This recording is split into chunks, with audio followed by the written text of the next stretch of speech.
아이들한테 칭찬의 힘이 굉장히 중요한데요. 이유는 아이들을 진료하다 보면은 감정적인 스트레스 때문에 아이들이 격려하거나 그런 경우도 있거든요.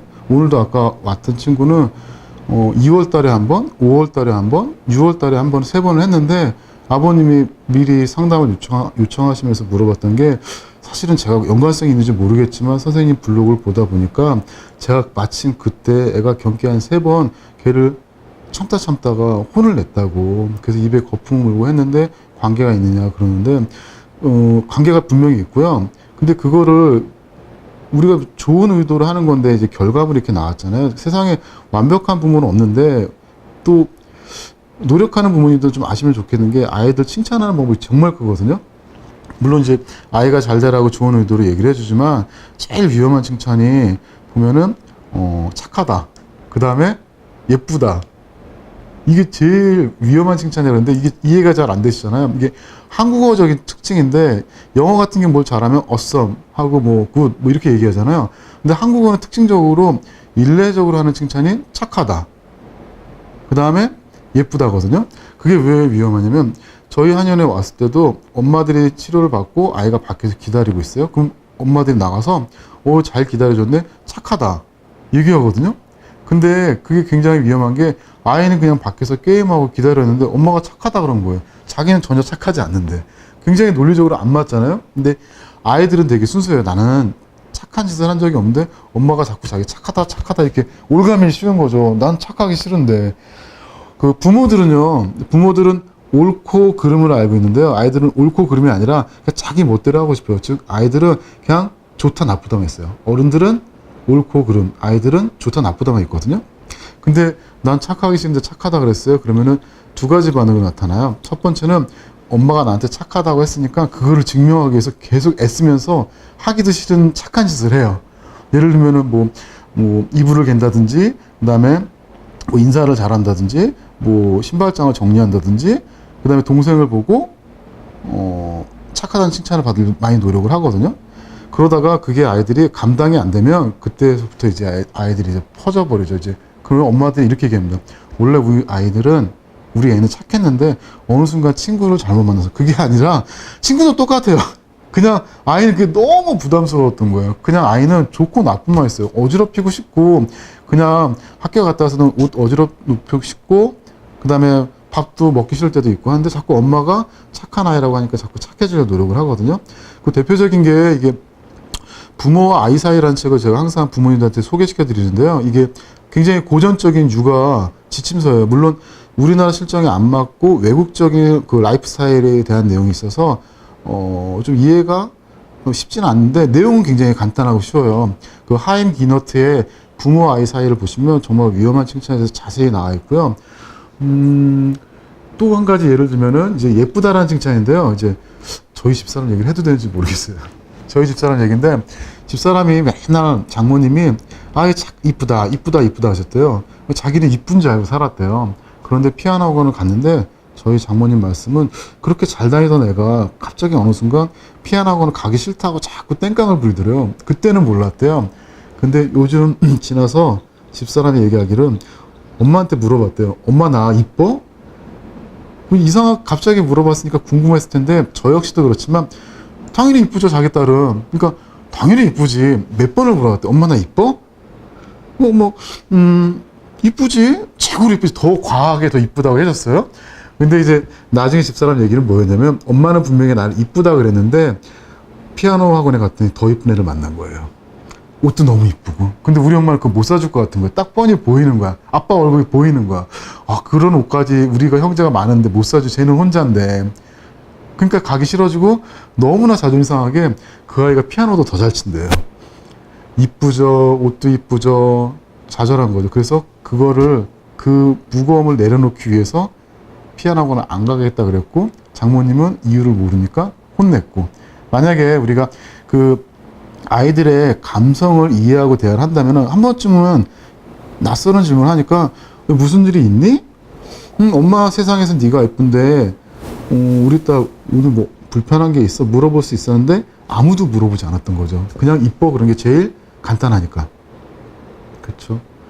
그리고 착하다라는 위험한 칭찬에서도 예를 들면은 부모와 아이 사이에 이런 예가 있어요. 어떤 남자아이가 말썽꾸러기였는데요. 형제가 있었어요. 동생이 있고 남자아이가 있었고, 하루는 어떤 터널을 엄마가 운전하고 가는데 엄마가 보기에 그렇게 말썽 많던 뒷좌석에 앉아있는 아들이 되게 얌전해서 이쁜 거예요. 그래서 이제 영어로 얘기한 거죠. 넌 착하다. 아, 착하구나. 감탄하면서 아주 기쁘게 착하다 해줬죠. 그랬더니 몇 분 있다가 그 애가 차 뒷좌석에 있는 그 잿더리 있죠. 잿더리를 꺼내서 엄마 앞에다 이렇게 부어버린 거예요. 던진 거예요. 터널 안에서. 엄마는 그때 이제 운전에 집중할 수 없으니까 어떤 공포라든지 되게 분노 이런 게 왔었겠죠. 그런데 참고서 그냥 지나가고, 그 후에 2, 3주 정도 지난 다음에 그 잿더리를 던진 아이가 엄마한테 왜 그랬는지 얘기를 해주더래요.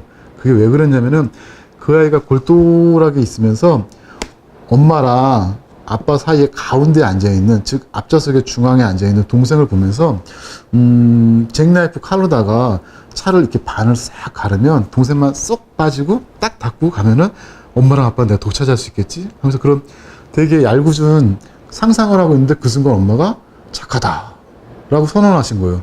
자기가 안 착하잖아요.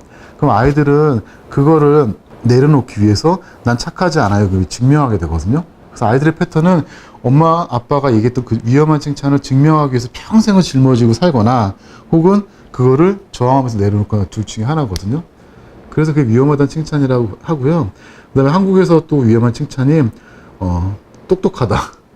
진짜 많이 하거든요. 그 이유가 우리나라가 이제 경제 발전을 하면서 똑똑한 사람이 성공하고, 전문직이 성공하고, 열심히 살아야지 성공하고, 이런 것들이 참 많거든요. 그래서 보면은 이런 게 있죠. 엄마 심부름 갔다 왔는데 이런 부모님이 있어요. 아, 똑똑하다고. 뭐가 똑똑해? 그거 계산하는 거 당연하지, 그 나이에. 그죠? 그런 것들이 아이한테 부담이 되면 그 아이는 똑똑하다는 걸 증명하기 위해서 보기도 싫은 책을 보고 있고요. 그 다음에 학원에 열심히 가서 졸고 있고요. 왜 엄마한테 증명이 되고 하기는 싫으니까. 또 하나 이제 어릴 때 칭찬이 참 중요하다는 것들을 하나 더 말씀드리고 싶은 게 있는데요. 저희 처남 얘기입니다. 오늘 가족상 다 나옵니다. 저희 처남이 지금 회사 이름은 얘기해 줄 수 없지만 이제 강남 쪽에 있는 건축회사를 다녔는데 자기 패턴에 있던 사람들과 살다가 강남 쪽을 간 거예요. 가서 이제 회사에서 밥을 먹는데 자기 혼자 되게 열심히 밥을 먹고 있더래요. 근데 다른 사람들은 되게 음미 감상하면서 맛을 음미하면서 천천히 먹고 있더래요. 너무 어색해서 자기도 천천히 먹는데 이상하더래요. 왜 내가 이렇게 빨리 먹지? 이상하다 그러다가 저희 처남은 금방 알아차렸어요. 며칠 있다가 저희 집사람한테 얘기를 하더라고요. 누나, 예전에 엄마가 나보고 부지런히 먹으라 해갖고 나 부지런히 먹고 있더라. 그래갖고 부지런히 공부하고 부지런히 먹으라고. 왜냐면 저희 장모님은 어떤 종업원을 갖고 있는 어떤 사업을 하고 계셨거든요. 그러면 종업원들이 부지런하게 일해야지 자기는 이익이 되잖아요. 그게 입에 붙으셔서 새마을 운동할 때 부지런하다는 말은 정말 좋은 말이잖아요. 그러니까 아무도 겁을 못 하는 거예요. 종업원도 그렇고 자식들도 그렇고. 왜냐면 도덕 시간에 부지런하게 사는 거, 열심히 사는 거 좋다고 했잖아요. 그 말 자체는 좋은데 너무 부담스러웠던 거예요. 그래서 밥도 부지런히 먹고, 그 다음에 치킨도 부지런히 먹고, 그렇게 살았던 거죠. 그러다가 강남 가봤더니, 이 사람들은 부지런히 살지 않고 인생을 즐기면서 사는구나. 그때 알았대요. 그래서 착하다, 똑똑하다, 부지런하다, 예쁘다, 정말 객관적이지 않은 칭찬이거든요. 그러면 그렇게 칭찬을 해왔는데 그럼 어떻게 해야 되나 어색한데, 그러면 이렇게 하는 거예요.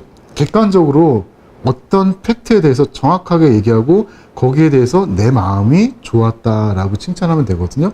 예를 들면 저희 한연에 오시는 어머님 중에서 제가 이런 얘기를 해드린 적이 있어요. 위험한 칭찬이요. 그래서 여쭤봤죠. 지금 애가 지금 5분 정도 기다리고 있는데 어떤 날 10분 정도 기다리겠죠? 그럼 나가시면 애한테 어떻게 칭찬하실 겁니까? 했더니 착하다 그러시는 거예요. 역시 어머니도 대한민국의 99%입니다. 그래서 이제 말씀드리기를 좀 언짢지 않으시다면은 아이한테도, 저도 그런 위험한 칭찬을 많이 받고 자라서 힘들었고, 저 아이가 좀 편하게 살려면은 되게 지루했을 텐데 기다려주는 바람에 엄마가 편안하게 진료를 받을 수 있었다, 고맙다, 엄마가 고맙다, 이게 맞으실 거라고. 그렇게 하시다 보면은 아이도 내가 무엇을 해서 칭찬을 받는지 명확하게 아니까 마음의 부담감이 덜해질 거라고 말씀드렸거든요. 항상 객관적으로, 그 다음에 아주 간단한 거, 그 다음에 절대 성격을 칭찬하면 안 돼요. 너는 품성이 착하구나, 너는 남자답구나, 여자답구나, 평생에 한이 되고 짐이 돼요. 그냥 그 노력과 그 노력에 대한 성과에 대해서 칭찬했을 때 아이들은 비교에 당하지 않고 잘 자랄 수가 있어요. 저도 많이 당했거든요.